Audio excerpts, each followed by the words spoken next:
Welcome to the Fast Cat Podcast. I'm your host, Frank Overton. Some call me the Big Cat, and we have Coach Justin Bowes in the house. How are you, sir? Coach Frank, how are you? I'm doing well. I'm doing great. Thanks for being here. Happy Friday. Happy Friday to you. Yeah, happy Friday, listeners. If you're listening on the day that we publish, if you're not, I hope you're having a good weekend or a good week. Ladies and gentlemen, fine feathered friends and fast cats, we are going to talk about overtraining and underfueling and getting out of a rut today. And specifically, this podcast was inspired by an athlete who reached out to us, and it's a all too common problem in men in their 40s. And what is happening is age-related decline of hormones, gain a little body weight, get the spare tire, maybe 5, 10, 15 pounds. Then you want to lose it because you're motivated with your cycling, and so you start dieting, and then your training goes downhill because you don't have any energy. It basically sabotages your power and your recovery, and then you get stuck in this cycle and this rut. And then next thing you consult with the internet, and then the next thing you know, you're like, I'm overtrained. Woe is me. And folks, we are experts at diagnosing this because we have experience with this, and really, we can end this podcast in the next 30 seconds by saying, eat more. Yeah, basically, it just comes down to the simple solution is to eat more. And then we're going to talk about winning in the kitchen and how you refine your nutrition to fuel your workouts, but also lose weight. It's just sad state of the affairs. You're not going to lose weight in 4 weeks, 6 weeks, 8 weeks. It's a year round endeavor from this point into your 40s. Hate to tell you, it's just an ongoing thing. So you might as well just change the way you eat for the rest of your life if you haven't yet already. Um, but that's the podcast in a nutshell. Before we get into it, Justin, as I understand it, how was Valley of the Sun last week? Oh yeah, Valley of the Sun. Basically, the season kickoff for most of the American Peloton, coupled with the Tucson Bicycle Classic this weekend. Yeah, But I have three athletes racing at Valley of the Sun. Ironically, we're talking about Masters athletes, but these were right. all 15, 16 juniors. Like I said, I had three of them. Um, for those of you who aren't familiar with Valley of the Sun, it's a 3-day stage race. It starts on Friday with a time trial, Saturday road race, and finishes up on Sunday at downtown Crit in Phoenix. And pretty much everything is centered around the time trial. Like, for Yeah. the most part, where you end up on the results in the time trial pretty much is where you end up on Sunday in the general classification, come the finalized day with the crit. And two of my three athletes finished on the podium. Shout out to Jack Clow from the EF Education On2 team, finishing second place. He was 7 seconds behind the winner of the time trial. And then Ethan Corson from Florida on the DDP Elite team, he finished fifth on the last step of the podium on Friday. And due to some mid race, late race calculations as far as letting riders go up the road. The winner who took the lead in the road race, or won the road race and then took the lead in the overall, he kind of snuck away. Rumor has it, unsubstantiated, but on well informed racers, he snuck into the Masters group that was ahead of them Those and kind of pesky worked with masters. them. Yeah, again, back to the Masters. And kind of snuck away and finished, well ahead of the pack on the road race. And so this individual leapfrogged from 10th of the time trial into first overall, and that kind of held, through the criterium. So it bumped Jack down to third in the overall standings, and unfortunately, it bumped Ethan off the podium from fifth to sixth. But I was extremely happy with the time trial performances of both of them. We worked all winter long on developing that time trial power. knowing that this was an important race. It is a national team selection race for U19, so 17, 18s and 15, 16s. And it really put you on your best foot forward for the season, coming out of the gate, having Yeah. an extremely strong time trial. So, What kind of power output does 15, 16-year-old podium yeah, I time won't. I trial? won't tell you who did the numbers, but I'll tell you some normalized power of in the 335 to 345 range for both Okay. of those athletes. What's that Uh, watts per kilogram off the top of your head? yeah, 5.3. Wow. Okay. And did you Yeah. think, do you think that the 17, 18s do a little more, like 5.5, 5.6? Hmm. Yeah, Yeah. Wow. yeah, All right, yeah. juniors, you heard it here first. This is what you need to be able to do: 5.2, 5.4 in the Yeah, 15, 16s. yeah. And like we talked, Frank, in our last podcast that we did together, talking about juniors. Yeah. The level of racing is just increasing every year.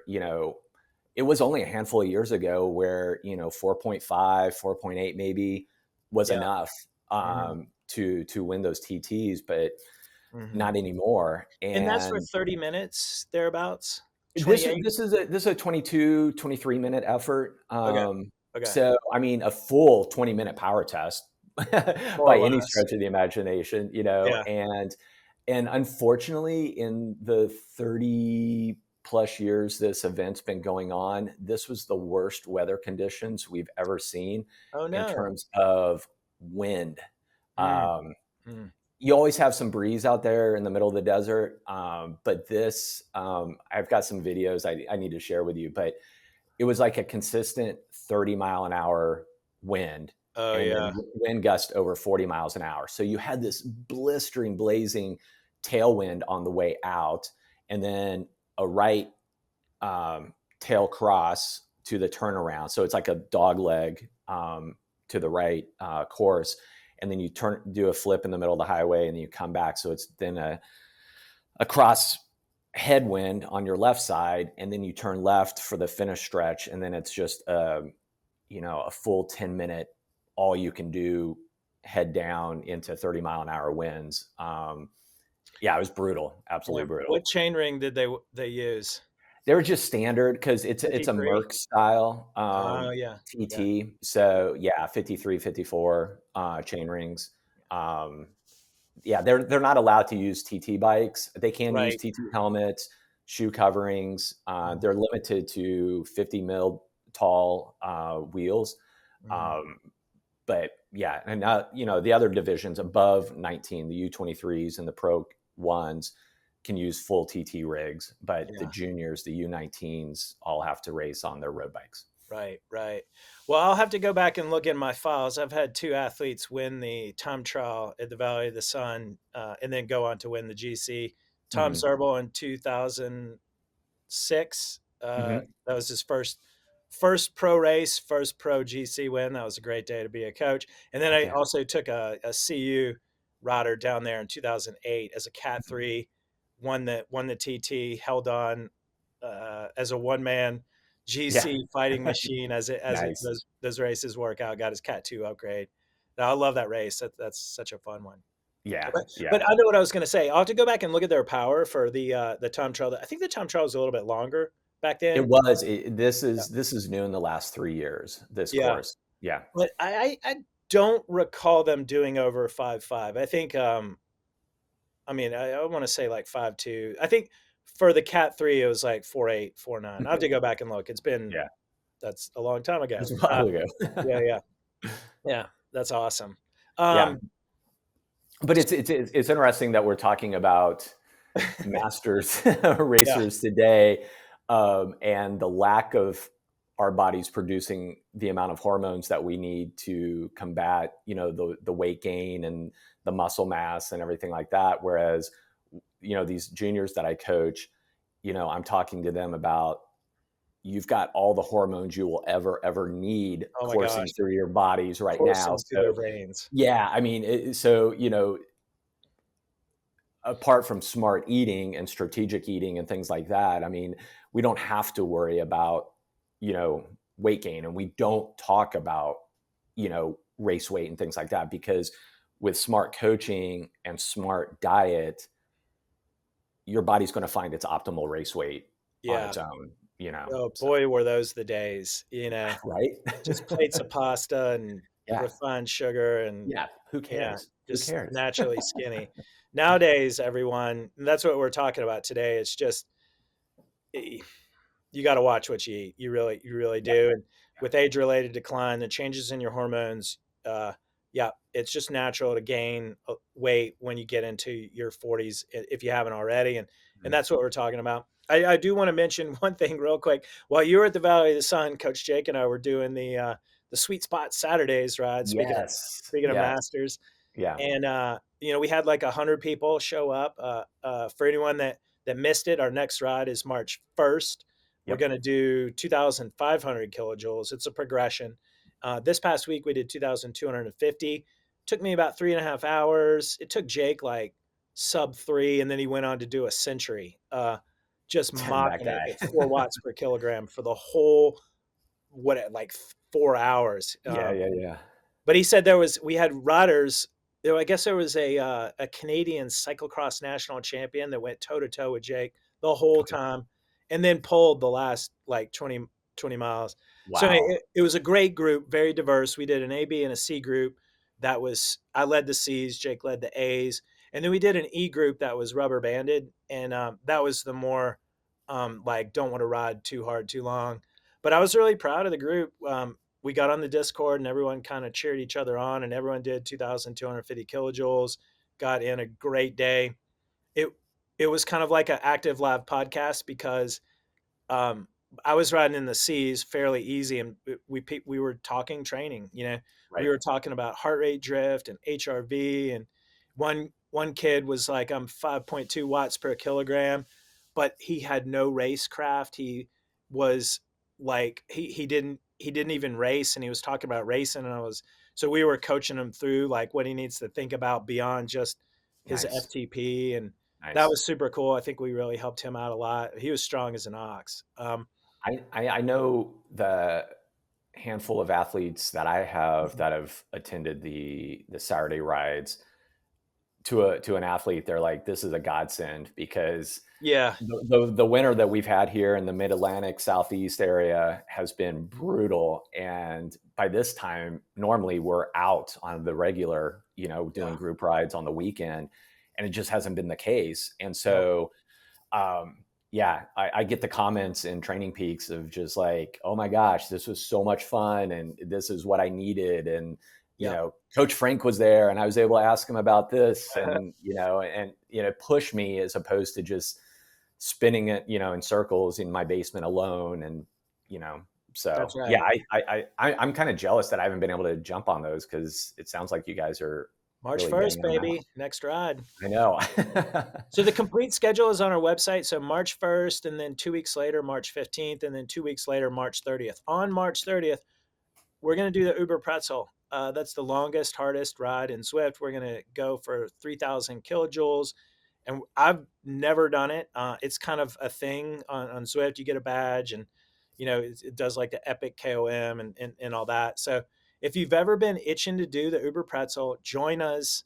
uh, 11 a.m. Eastern, 8 a.m. Pacific, March 30th. All you need to do is go to the Zwift companion app, find the Fast Cat Coaching Club, join it.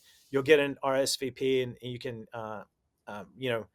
get on and RSVP, and yeah, set your calendar. You can like design your training plan to it. You can ask Coach Cat to revise your training plan because you're going to do it. It's super fun. We get on the Discord, and basically it's like an intercom walkie-talkie. No matter where you are on the course, if you're with the A group or you're in the E group, you're on the Discord and everyone chats, and super fun. Amy's had a lot of good things about the ride, so we're also really psyched she's been on it as well. Yeah, yeah, Yeah. Well, that was our first announcement, everyone. yeah. Yeah, By the way. yeah. By the way, yeah. So March 1st, next ride. We would love everyone that's listening right now to join us. A lot of the rides that occur on Zwift are social, or they're just balls out so hard. This is not the case. This is a sweet spot ride that's super productive, and it's hella fun. The reason why we do these is because chances are, if you're on CoachCat, you're following one of our training plans, if you are building your base like many are in the Northern Hemisphere, chances are you have a long endurance sweet spot rod, and we're giving you a tool and a resource and camaraderie and a group to do it with, as opposed to being by yourself and hating life because you can't ride outside. Right. That's the whole inspiration by the whole thing. So join us. We'd love to have you. It's super fun. And yeah, that's our first announcement. The second announcement, I got three more. If everyone could humor us a little bit. So call a coach program. It's going strong. If you want to talk with a coach like Justin or Ricky or Allie, anyone, if you want help, start a free trial at CoachCat. A coaching consult is included. It's awesome. We'll show you how to set up your training plan to your schedule. We'll show you all the ins and outs of your data, how to use an AI coach, how to chat with it, how to get what you want. Justin is the ringleader of that, so the chances are you might get to chat with him. And but it's a really great program. We're super excited to lean into it. Even if you are like happy with your current training situation, switch over to us. You get to talk with a coach and get all the things that aren't included in just like workouts and training plans. It's not much more than a do-it-yourself solution. Yeah, so you get to use the AI and win with that, but you also get a expert fast cat coach to coincide with that. It's like the best of both worlds. Anything to say about that, Mr. Justin? Since you've done like Yeah, that could dozens be of a whole calls now. podcast on its own. Totally. We should No, podcast about the no, I mean, we've been doing this, yeah, not quite a year, but that. Mhm. getting long in the tooth with it. But every athlete that schedules a call walks away feeling so much better about just maybe, they had a question and they've been self-coached for so long, and they just needed somebody looking over their shoulder just to bounce an idea off of. Yeah, the And that's, reassurance. and the app itself is so intuitive, and it's very easy for someone to just pick up and start using. But I share my screen with you when you schedule a call with me, and I just walk you through the nuts and bolts of everything. But then, if you have a specific question about scheduling, or hey, I'd rather do these type of workouts on these days, and does that work?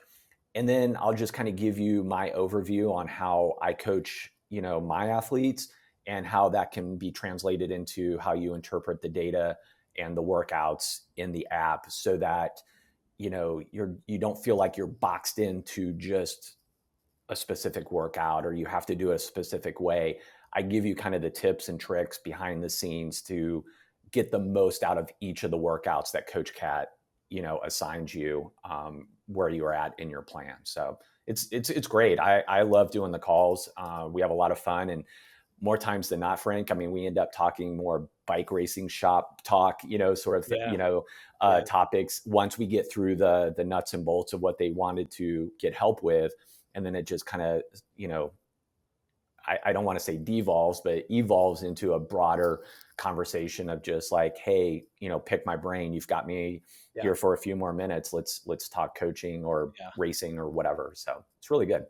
That's awesome. Yeah, thank you so much for doing that. I mean, we love cycling. You love cycling. We want to help you. It's awesome. So hit us up.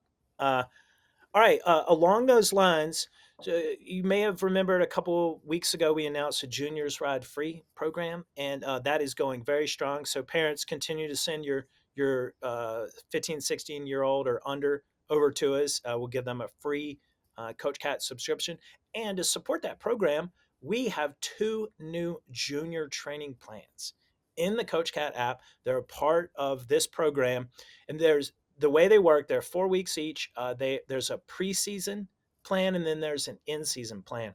And the way they work is it's an introduction to formal structured training.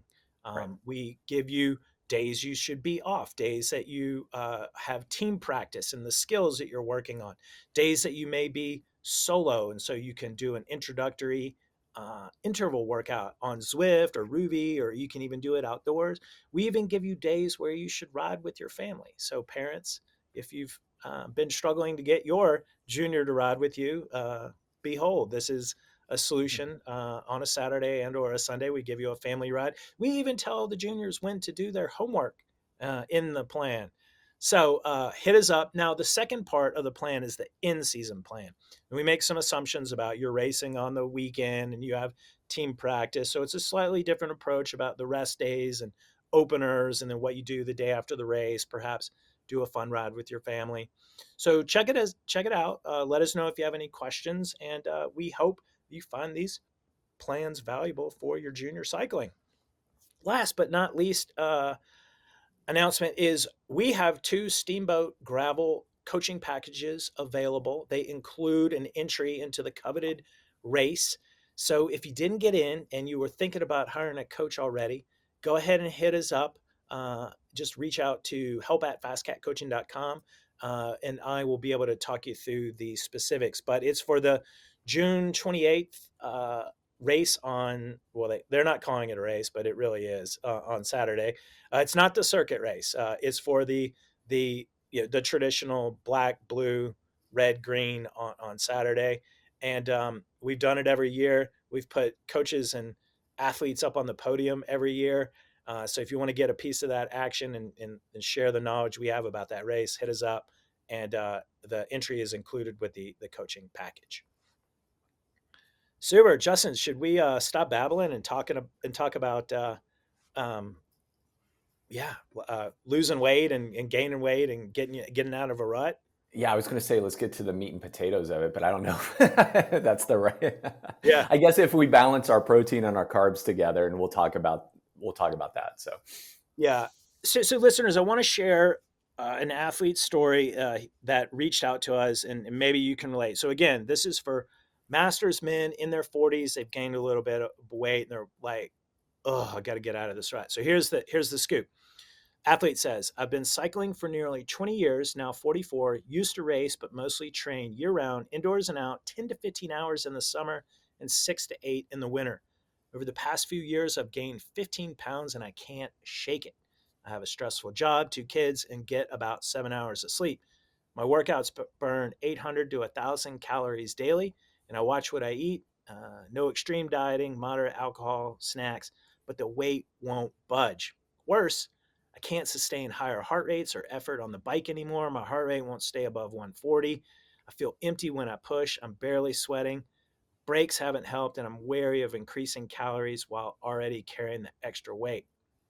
All right, listeners, if you were to consult the internet or go on Reddit or go to where you go, to share your experience, you may get a lot of different views about alcohol and HRV and sleep and everything. But our 20 years experience, the number one red flag of here is been, and I say this because I'm 53, Justin, you're in your 50s. We've mhm. been through the changes that happen in your body when you're in your late 30s and 40s. And what we're talking about, it's a decline in hormones, uh, namely testosterone, increase in cortisol, and then your thyroid, which also regulates body composition. All 3 of those hormones are associated with regulating body composition. You get decrease in testosterone, increase in cortisol. Next thing you know, you've gained 5, 10, 15 pounds. You're probably also riding less because you're busy. You have a job and you have kids. And so the calories that you used to eat and be all skinny like Justin's Valley of the Sun athletes, they it's like, it's the old wives' tale of like looking at that piece of cake and saying that's going to look good on your hips. And so first of all is just understanding, because you shared with your age, you're 44, that comes with the territory. So and then the other thing that strikes out is you're dieting and you just can't make the watts. And so we see this, and it's just this cycle of underfueling, not having enough carbohydrate, and then you can't make the watts. It sabotages your training, also sabotages your recovery. And then you get in a rut and you just try to grind it out and just nothing's working. You get demoralized and frustrated. And then your imagination takes hold, and next thing you know, you think you're overtrained, or it's like the WebMD diagnosis. And Right. folks, we we've not only have we heard it, we've had athletes increase our carbohydrate intake, and then poof, within 1 to 2 weeks, problem solved. It's like, and even like Justin, did you listen to Andrew's podcast maybe like 4 weeks ago with Dr. Alex Winnicki about carbohydrates and basically Oh yeah. eating more? And Yeah. it's the same subject. You got, even if you're trying to lose weight, you got to eat carbohydrate, and go Yep. listen to that podcast because it really tells you how much and still lose weight. And that's the art. But to get out of this rut, it's like just eat more, increase your carbohydrate consumption, and see if you're recovery doesn't improve, and then your power come back to your workouts. Yeah. Now, one caveat about hormones: it's natural, it happens. There's nothing you can do about it. In your 40s, you know if you're that worried about it, the number one thing you can do is just go get tested. A simple blood test can check testosterone, thyroid, other hormone levels. This will rule out any other medical issues, which you should do anyway. Right. Um, and then this goes to just our general coaching advice. If you increase your carbohydrate intake and you get better sleep, and your symptoms aren't resolved after 2 to 3 to 4 or 5 weeks, you're going to need to consult your medical professional anyway. So go ahead and just do this. Go get tested. Um, you can ask your doctor. You can do an off the shelf test like Inside Tracker, and just know and get your levels. Right. Caveat though, guess what? Your testosterone is going to be lower. It just, that's the way it works. Getting older, it's not like Justin's Valley of the Sun kids who are rocking the tea, and all the things that come with it. It just goes down. You got to expect that. But what a blood test can do is rule out like super low levels, in which you should consult your physician anyway. But also other, cortisol, thyroid, and normal blood ranges. Just get tested. It's the common sense thing to do. But what do you do after that? In addition to nutrition, um, we have four things. So we're going to talk about nutrition, recovery, adjustments to your training calendar, and finally adding strength training, which is also kind of a new approach for us. And I'll reference Coach Andrew's strength maintenance deadlift that we podcasted, or Andrew and Coach Sierra podcasted about a couple weeks ago. Justin, you're in your 50s. Yep. How does all this? You've been through this. I've been through this. Yeah, it's interesting. I'll reference the College Coach program again. I speak to a lot of master's age athletes, whether it's men or women, and they bring up almost to a letter, the same description of what this particular athlete is experiencing. And the first two things I ask them is how much sleep you're getting, and how are you fueling your rides? And not only fueling your rides, thinking, and it's kind of an all-encompassing question. I'm talking about fueling your rides on the bike, but I'm also talking about fueling your rides off the bike. Yeah. You're thinking ahead. You're thinking, what kind of workout that I have to do, how am I going to recover, all those little things.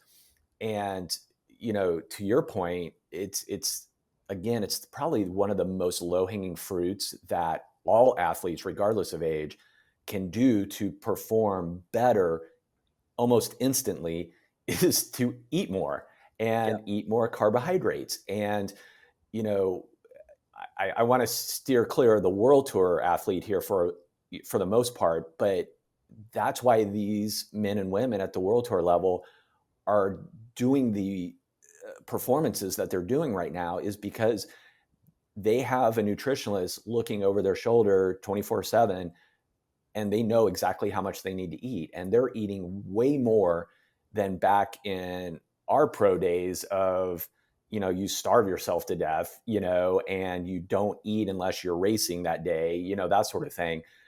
It's the exact opposite now, and they're fueling much higher levels of carbohydrates and proteins, and um, pre-race, during the race, post-race.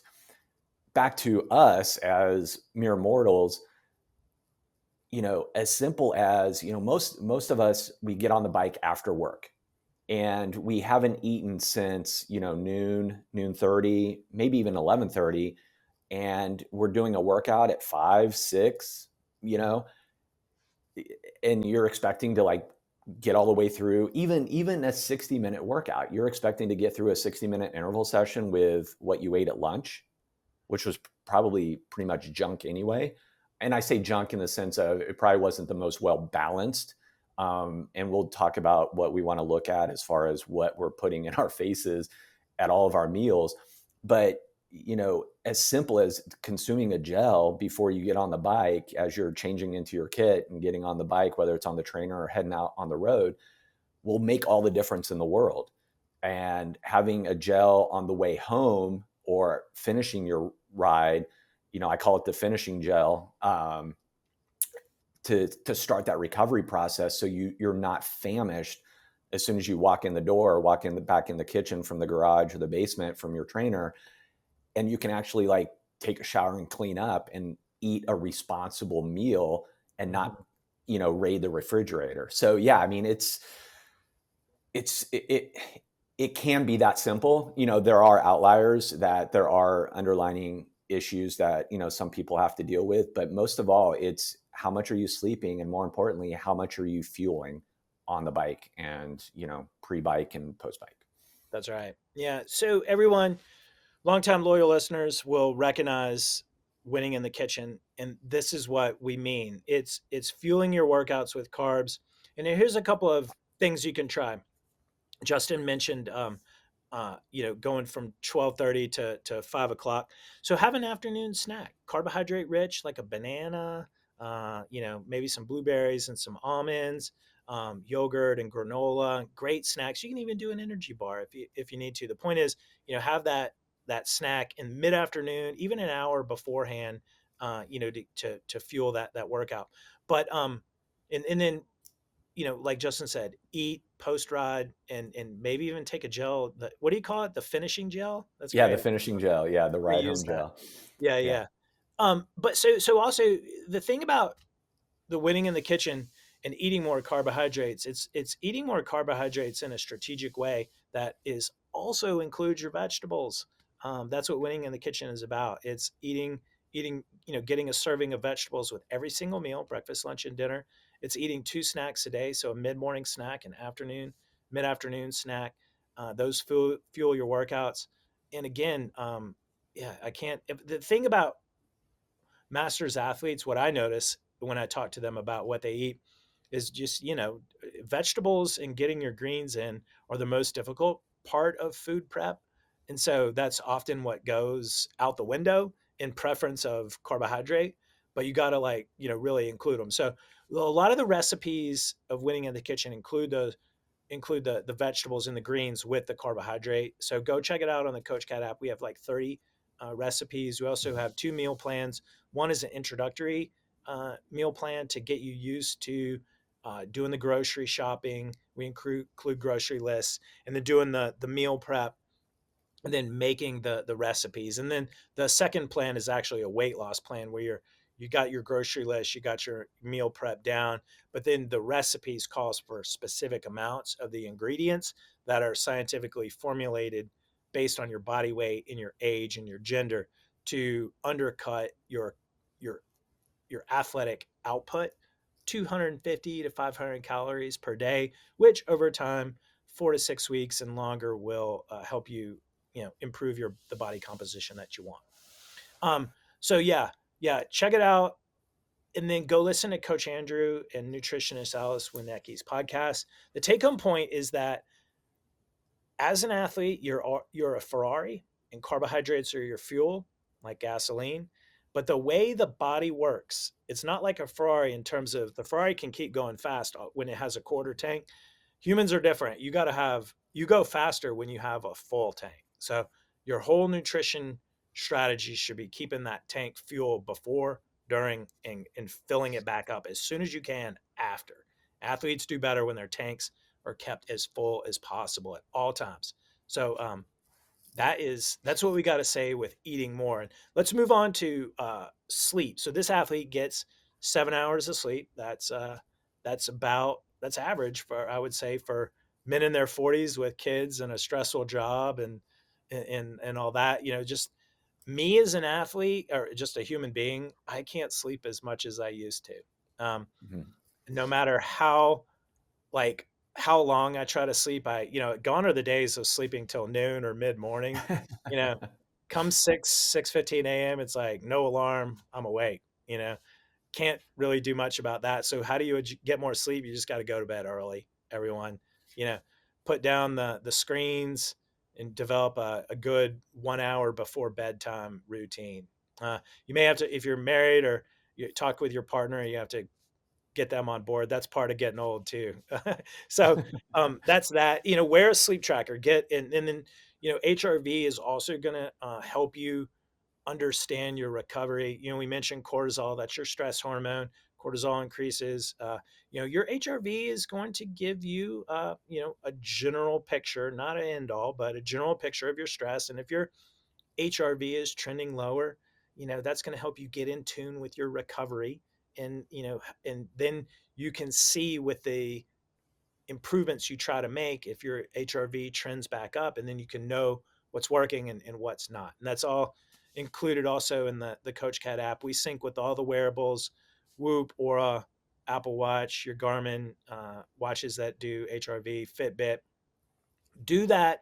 Pay attention to your sleep. Combine it with your power and your rod data, and get an idea of how your training and recovery balance is on a day-to-day basis.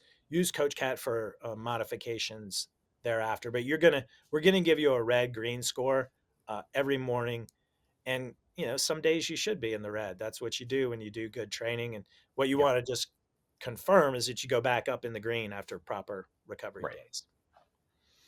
Okay, so the third thing, as it relates to this particular athlete, is training adjustments.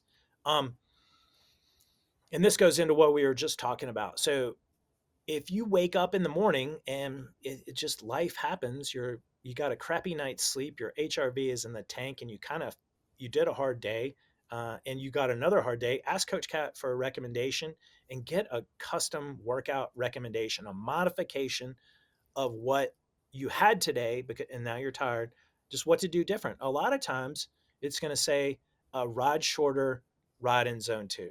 Yep. There's that. And what you can do to get yourself out of a rut is you can you can just do like 5 to 8 hours a week of zone two. Maybe go, instead of riding 5 days a week, go down to four.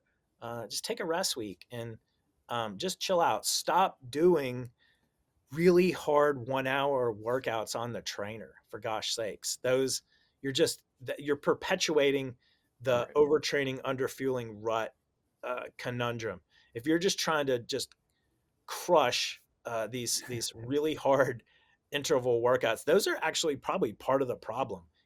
Getting on Zwift and racing multiple times a week, or doing hard group rides a week, couple that with like hard, like erg mode workouts. It's no wonder you just chill out, ride in zone two, take some extra um, recovery days, and see if that doesn't help you get your mojo back. Combined with eating more, but don't. Here's what to do. Here's what I do see happen. I don't know if you see this happen with athletes, Justin.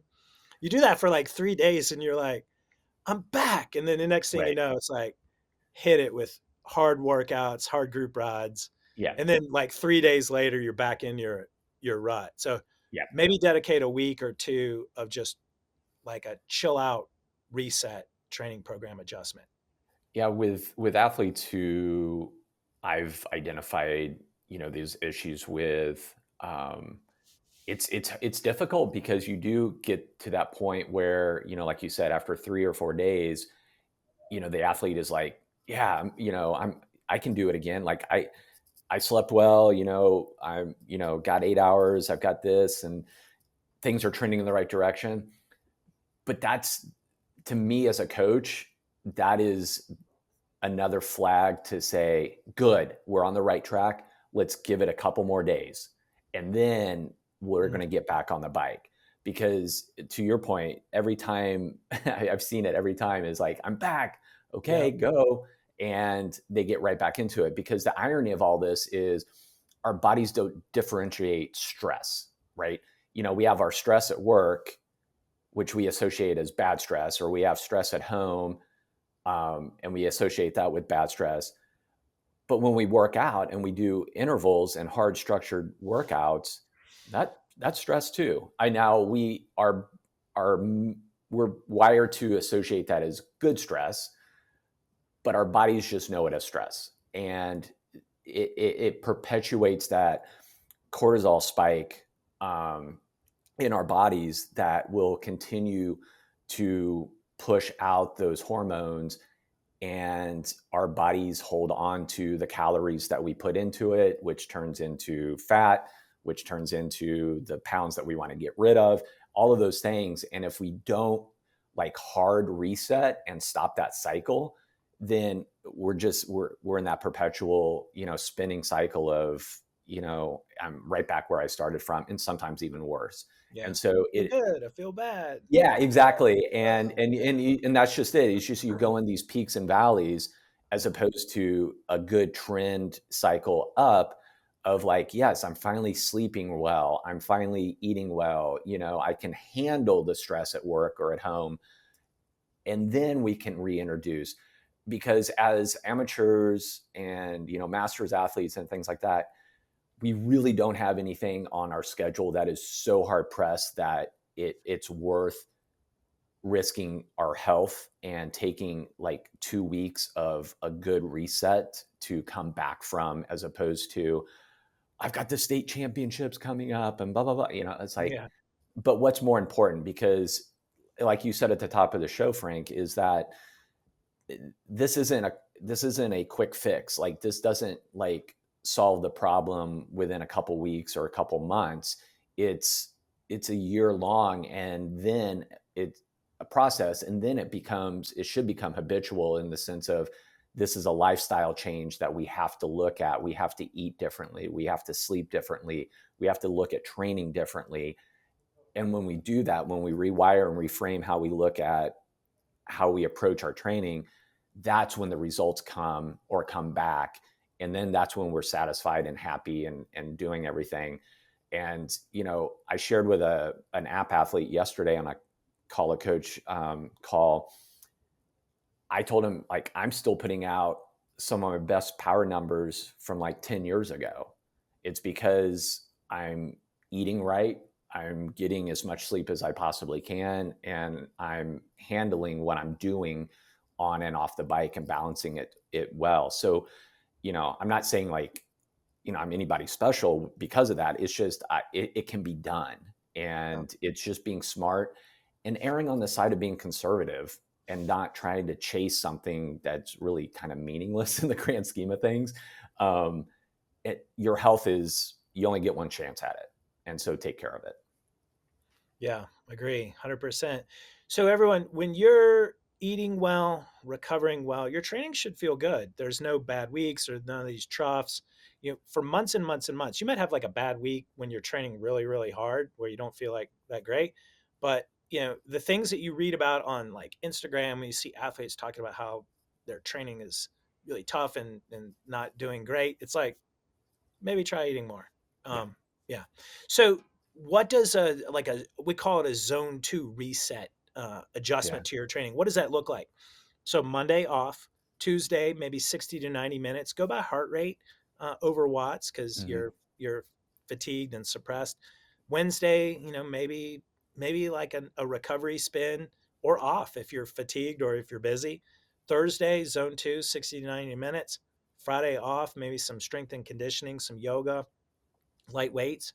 And then Saturday, that could, if you enjoy the long ride, that can be, just keep it in zone two, 2 to 3 hours.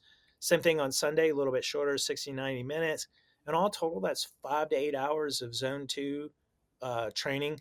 And it'll reset your body and get your mojo back. If you need to do it for 2 weeks, I've seen that work too. If you're really in a rut, 2 weeks will get you out.